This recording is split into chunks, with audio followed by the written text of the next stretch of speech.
Today was a very special guest today. Would you like to introduce yourself? Hi, I'm Melissa Graham, and I'm from Windsor. And do you mind sharing us your story of how it all started to where how you got to this point you're at? Well, back in 2016, I had a relapse to crack cocaine. And in the result, I lost all three of my children. Children's Aid apprehended all three of my children. And it's been a constant struggle ever since. I want nothing more than to get them back. Their father was letting me see them every weekend and all summer long. And then about 3 years ago, he stopped all access. And now I don't know where they are, and I have no communication with them. No, you said that you had a relapse in 2016. So is it safe to assume that you had struggled with drug addiction for a long time? Yes, I was 10 years clean from a crack cocaine addiction. I did it on my own, cold turkey. But then like I said, I had a relapse in 2016. And the result, I lost my children, my family, my home.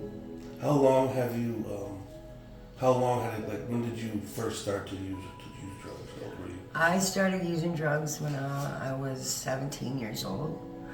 I was human trafficked by my boyfriend. I was sold for cocaine and crack before I even ever knew what it was.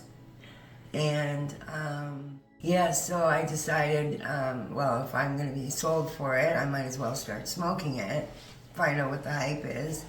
And I was addicted ever since I tried it. But I did get sober for 10 years. Did you ever, were you ever incarcerated for it? Yes. The use of it? Well, I had a charge of assault with a deadly weapon, namely a knife, uttering death threats and mischief. But nothing drug related? No.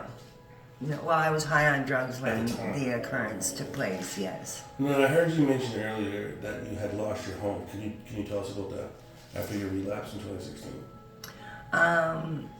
So I was on the drugs and I wasn't paying rent, and I ended up losing my home, getting evicted. And then as a result, I ended up getting into a program with We Fight. Okay. It's a really good program. They help with anti-human trafficking. And they ended up getting me into housing. I was in housing for the last 10 years, I would say. And I was living in Windsor, mm-hmm. and I was seeing my kids. So I was living actually in Glengarry for 4 years. And then because I was getting my kids, it was only a 1-bedroom I was living in, so I got to live in a 3-bedroom on Millen Street with a full basement. And I lived there for about 3 years. But then my kid's dad took away all access again. And due to my drugs, my addiction, he took all access back. And then I actually started to use fentanyl. And I went downhill, like so hard, so fast. And because I lost access to my children, I had to get rid of my home because it was a 3-bedroom house and it's a family home. Mm-hmm. So it was either to go back to Glengarry or move here to Essex, where I currently live. And I chose Essex because I wanted to be clean and I wanted to get my life back on track and get my kids back in my life. However, it didn't end up going that way. So what led you to meeting Kathy? Okay, so like I said, I moved to Essex, and I was living at 109 Bryan. I lived there for about 1.5 years, and it was hell. The lady that lived downstairs from me was making false allegations against me, saying I was making all kinds of noise throughout the night, and it was crazy. And she was calling the police on me every single day for 4 months, every day. And they were coming sometimes 4 or 5 times a day. It was ridiculous. They ended up asking if they could just have my phone number to call me because they were coming out so much. So I went to tribunal. I kept getting notices and notices and notices. I went to tribunal, and ultimately I ended up getting evicted. I've heard about this place, Essex Manor, run by Kathy Edwards here. And I heard that she helps people and takes people in and helps with the homeless. And I also have mental health issues too. So I'm bipolar, anxiety, depression. I deal with depression a lot, especially since the kids aren't in my life right now.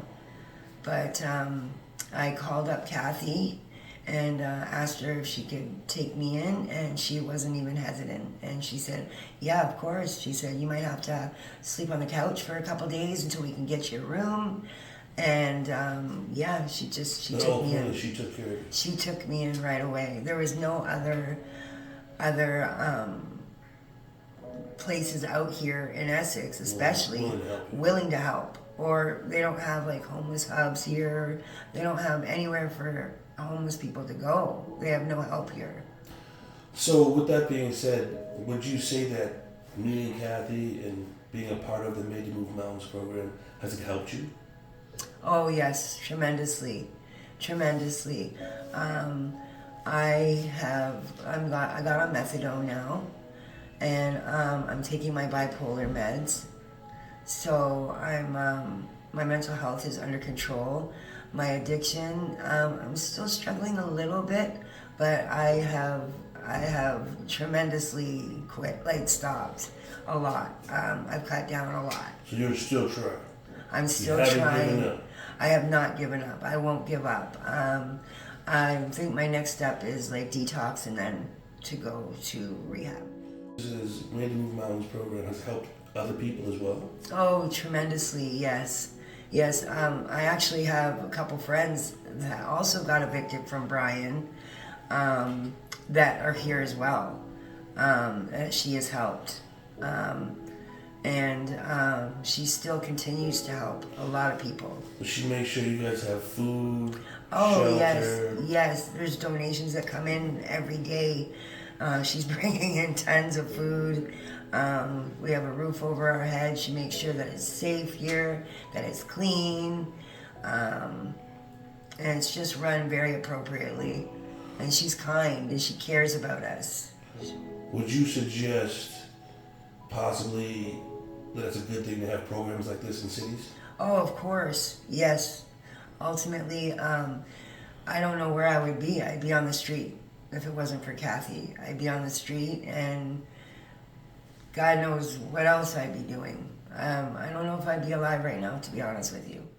Is there anything you might want to say to people out there looking for help? Just maybe they can contact her, or if you're homeless and you need help, and you're in Essex, or not even from Essex, from Windsor, from anywhere, come here, because Kathy is a really good person. She'll help you, and she cares. So she'll take the time to listen. Thank you.